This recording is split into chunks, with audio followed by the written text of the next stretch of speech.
How are you today? So glad to be here with you. I need you to understand you don't become the authority. You have to claim your authority. You aren't the authority because somebody else gave you permission to be. You're the authority when you begin to claim who you are in the world. It starts there.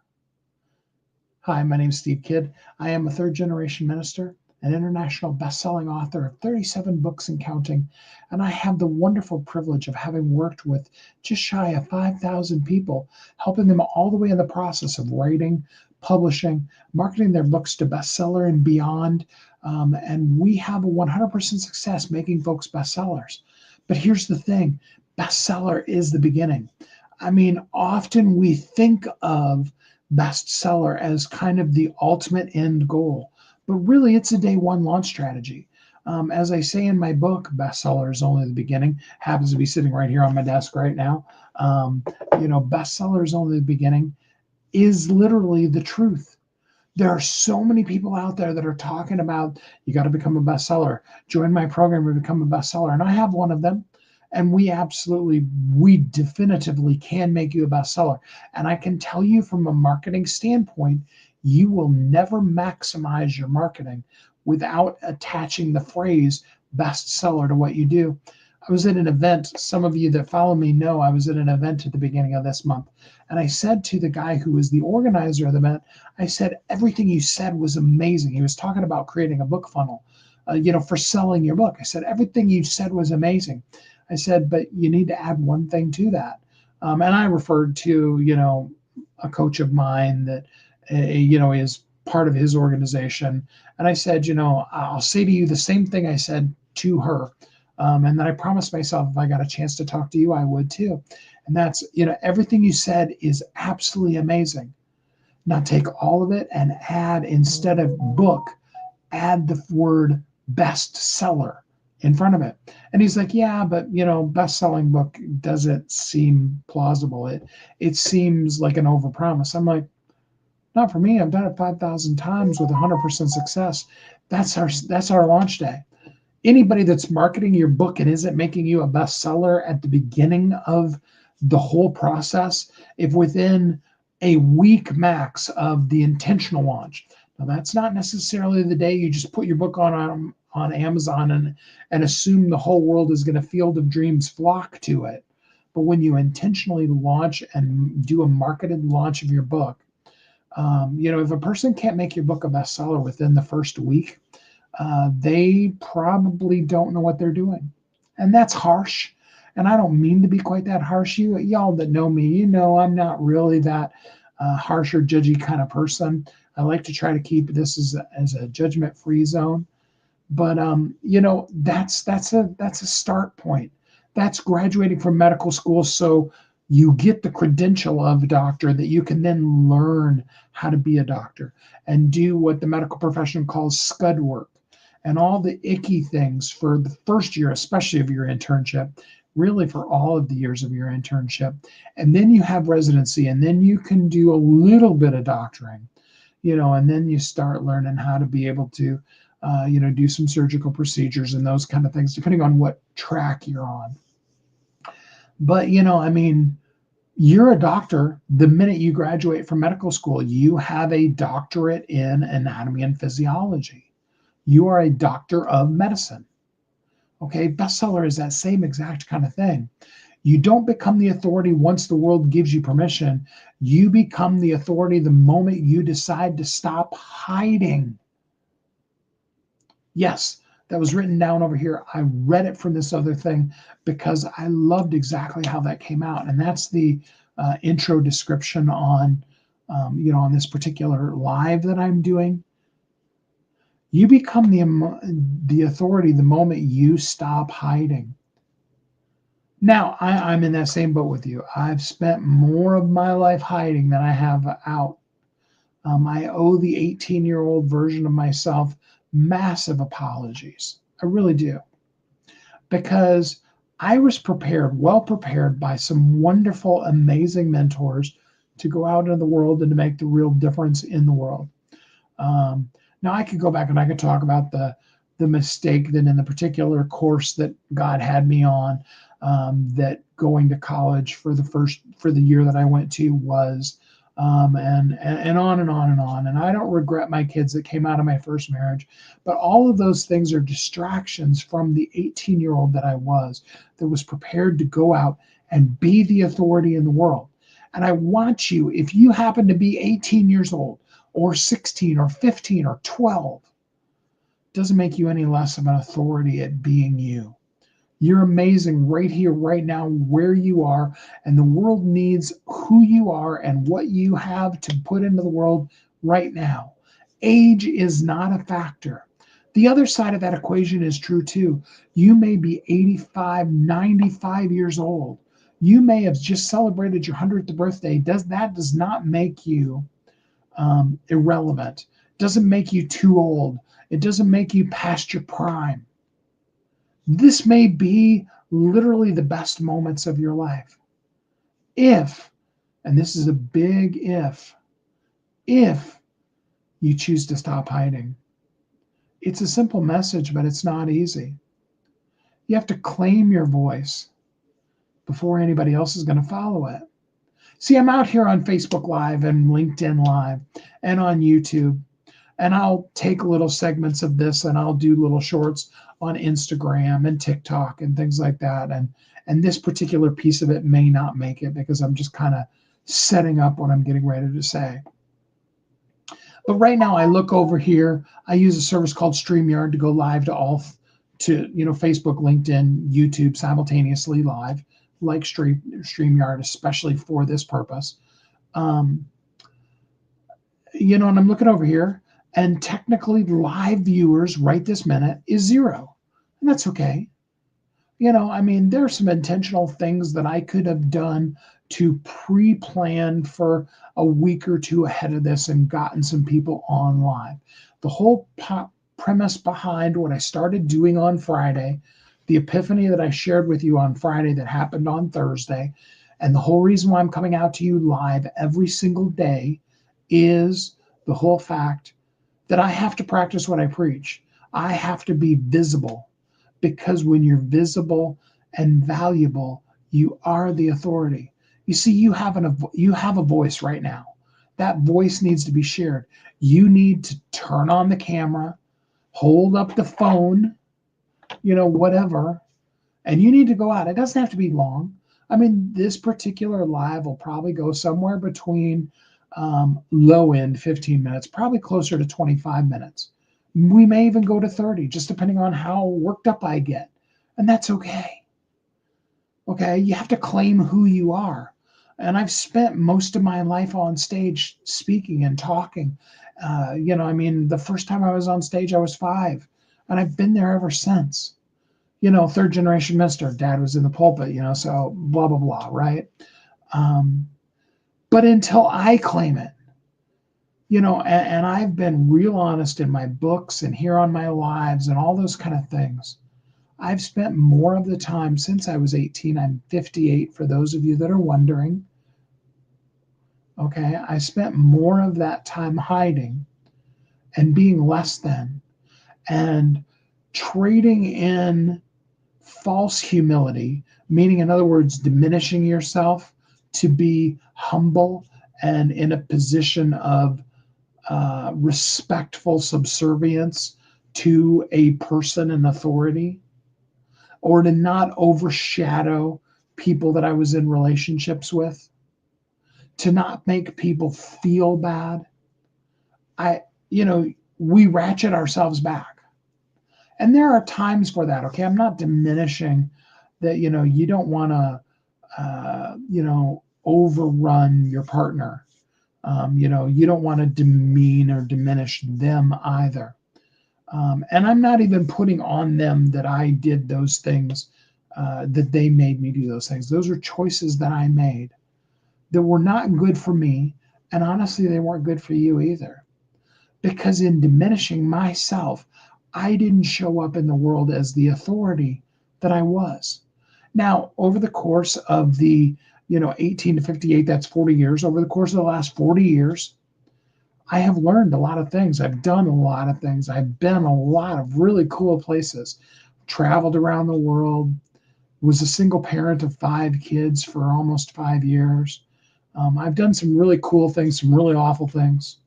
I've made massive successes. We talked about 5,000 people, 100% success.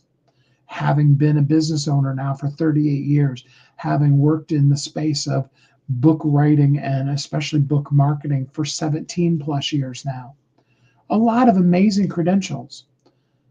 But in all of that, because my 100%, let me say this differently, my 50 or 60% was equal to a lot of people's 100%.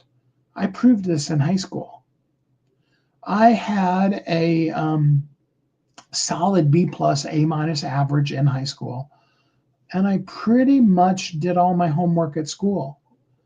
I didn't bring a whole lot of homework home and do it. It's kind of cool. The school that I went to 3 out of 4 years for high school, and that I kind of call my high school.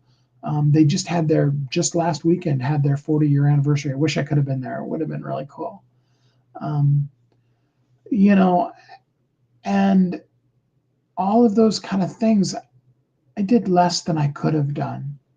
And especially after I came out of the world, I definitely did less than I should have done. For comfort, for ease, for all of the reasons. And then you pile on the hurts and the failures and the mistakes, and financial troubles, and being a parent at 19, because the lady that I married had a child, and I instantly became a parent. Newlywed and a parent, 19 years old. Not something I recommend to any of you. It'll happen to some of you, and that's okay, and we get through. But I lessened and lessened and lessened until I was literally, as I refer to in one of my very, very first books. In fact, I think it might have been my book 1. I refer to that as living as a zombie. I was alive, I was moving around, but there was no life in me. I was dead inside. I was living as less than. And I kept that course going. And I really, up until just really recently, in some respects, maybe some of you could even say, hey, you're still probably even not totally there. I gained a ton of weight. Those of you that don't know it, you're looking at me. This is maybe the first time you ever see me live. I was 460 pounds. I'm currently 280. Do the math on that. That's 180 pounds, right? Yeah. 180 pounds of extra weight beyond this. I still have about another 80 to 100 pounds that I want to lose, minimum. That's probably about right. Somewhere between 185 and 220 is probably going to be my ideal weight for who I am and those kind of things. But that weight was an outward sign of the inward zombie inside of me. It was me hiding. I wasn't the authority in the space, not because I wasn't doing amazing things, but because I was living less than. I wasn't living my 100%. I went ahead and agreed with people to do less than I could do, to not be things so that others could, or so that they felt okay. And I just had to stop all those things. I had to draw the line in the sand. You see, it's this identity crisis between who you really are and who you're showing into the world. It's that crisis that keeps you invisible.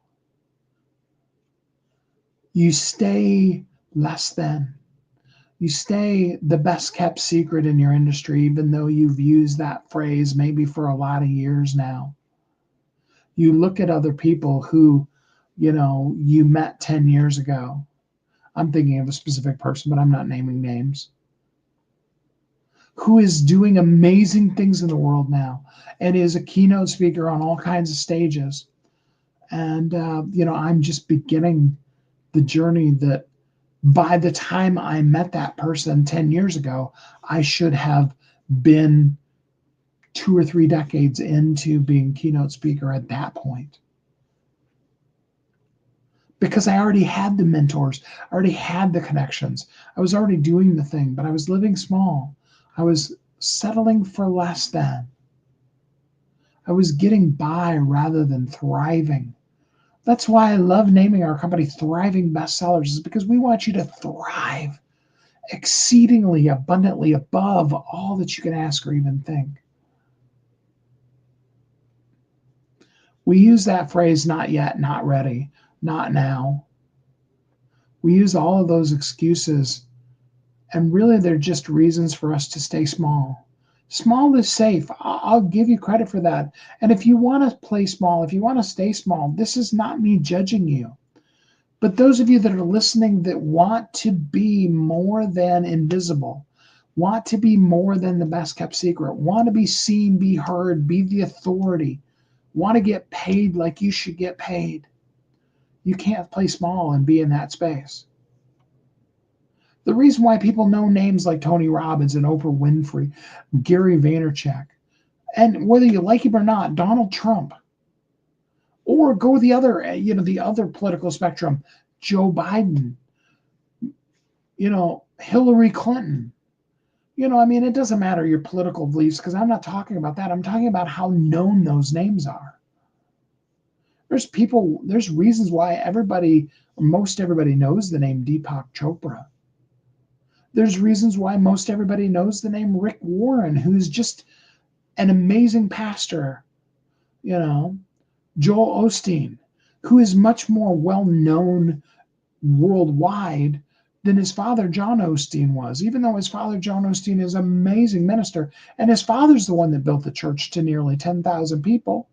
Joel continues to build it and does amazing things, but his father literally planted it from, he had some of the people from the church that he left when he went as an independent church, but they went from just a handful of people to 10,000 people in Houston. And some of you are like, I don't know who John Osteen or Joel Osteen is. That's fine. We could continue naming names, of all the people, but they didn't get there playing small. And they didn't get there having everybody agree with them or like them. You're going to have people, just like I did yesterday. I was mentioning that. You're going to have people that are going to, say bad things about you in comments, and that's okay. When we're living full out, it doesn't matter if somebody's chasing behind us yelling, you're running too fast or you're no good. Their voice, they don't get a vote. You get to vote how big you want to live. But if you want to be the authority, you got to step up and be the authority. Nobody's going to come to you, knock on your door, and be, hello, hi, here's your authority badge. Now you're the authority in your industry. I can tell you from experience, it doesn't matter how many people you help, how many thousands, hundreds of thousands, millions of dollars you make. It doesn't matter how huge you build the company. It doesn't matter what name people you know and can call on the phone directly. It doesn't matter if one of your buddies happens to be a multi-billionaire. When Errol, my one billionaire friend, when he passed away, I miss him so much. It was so cool to be able to, chat on Messenger, or even get on the phone and just talk to a man who started and successfully launched 47 companies with no failures and sold every one of them for a minimum of $1 million, a couple of them for more than $1 billion.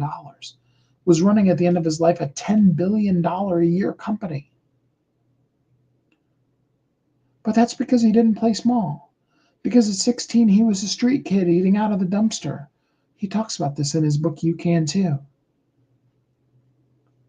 Because that was the only place he had food. He was homeless. And he worked hard. He went and worked in his uncle's mine, not because of nepotism. He had to stand in line and get the job just like everybody else did. And nobody knew that his uncle was the owner of the place. And if I remember the story correctly, I'm not sure that his uncle even knew he worked there initially, but he definitely did not get any special treatment or any legs up. Not in the hiring process. He worked hard. You decide how big you want to play. At the end of the race of your life, you are going to win the race.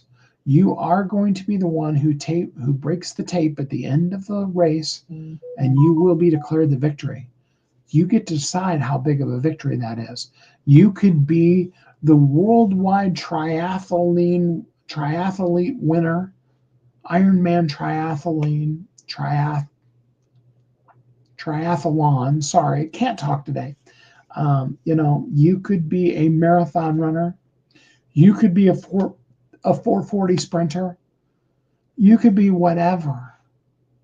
You get to decide how great that race that you will win is going to be.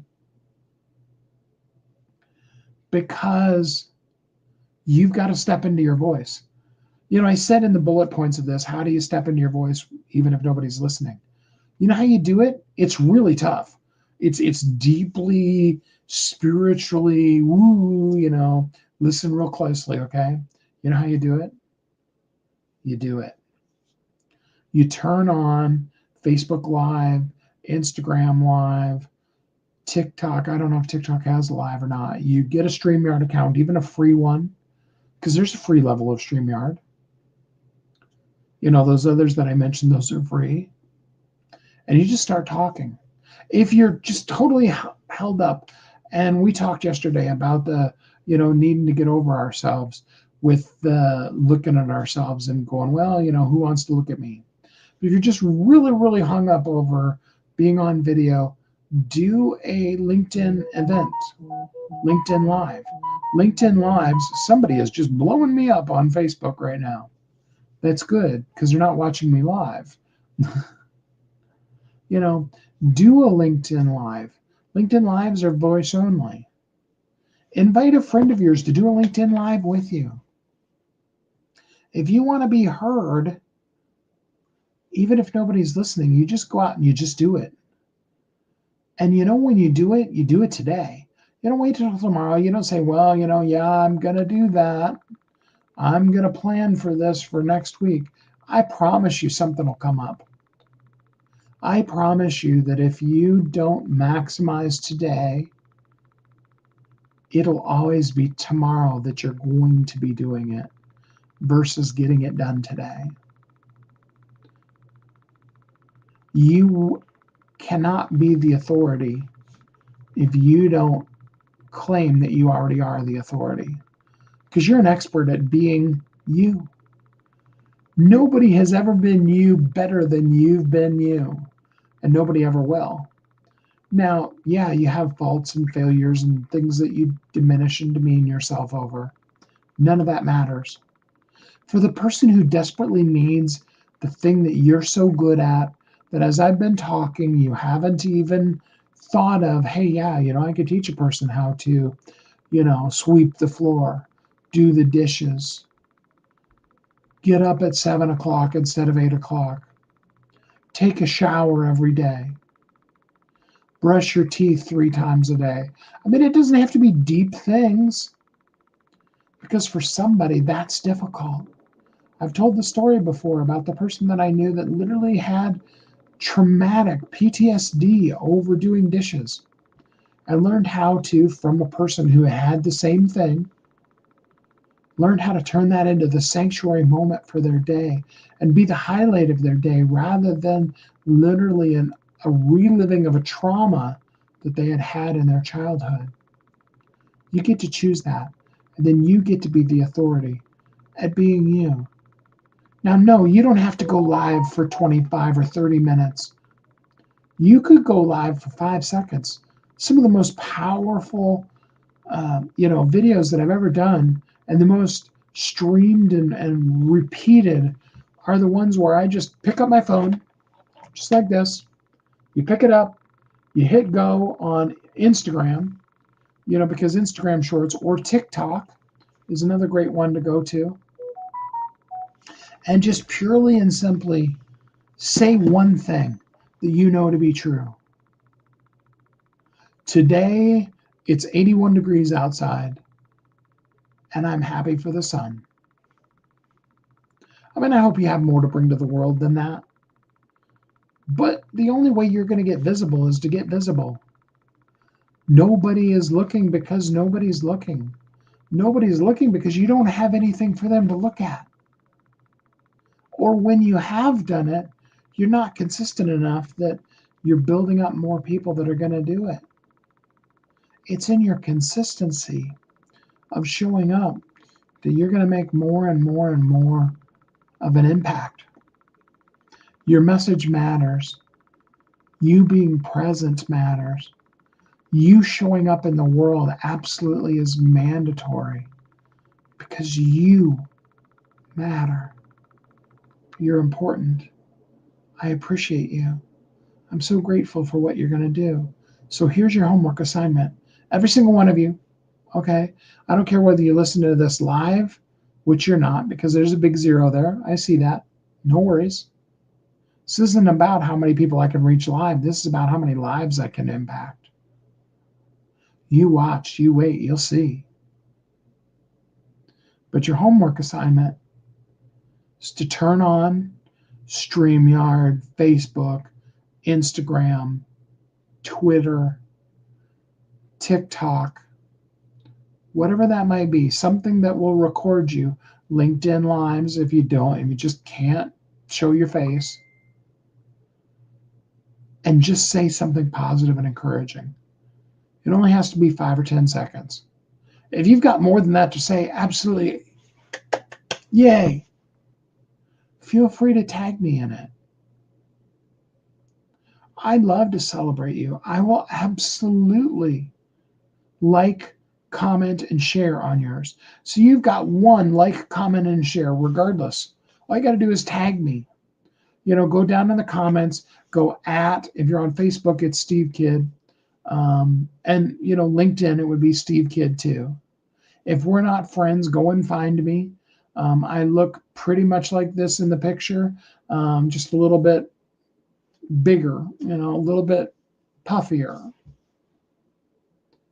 In both of my Facebook and my LinkedIn, I have a light teal shirt on, collared shirt. Okay? Send me a friend request. I will totally friend you. Or a connection request on LinkedIn. I will totally connect with you. Tag me in the thing. Go down to the comments and put @Steve Kidd. And I will like it. In fact, I'll give it a heart because those have a little more weight in both of those. And I will make a comment. I'm here to support you. Now you need to be the authority. And in order to do that, you've got to claim it. You've got to claim it right now today. You got to step up, do it, say it, and be it. Okay? And then follow the link. It's in the description. I also just dropped it down in the comments. Come and join our free group. We're going to give you a ton more really cool free things you can do and help you. And if you're really struggling, you just really, really don't know what to say, come in and just say, hey, Steve, I don't have any idea what to say. We'll help you get clear and we'll help you do that. Go live today. Be the authority because you claim it. Thanks so much for joining me.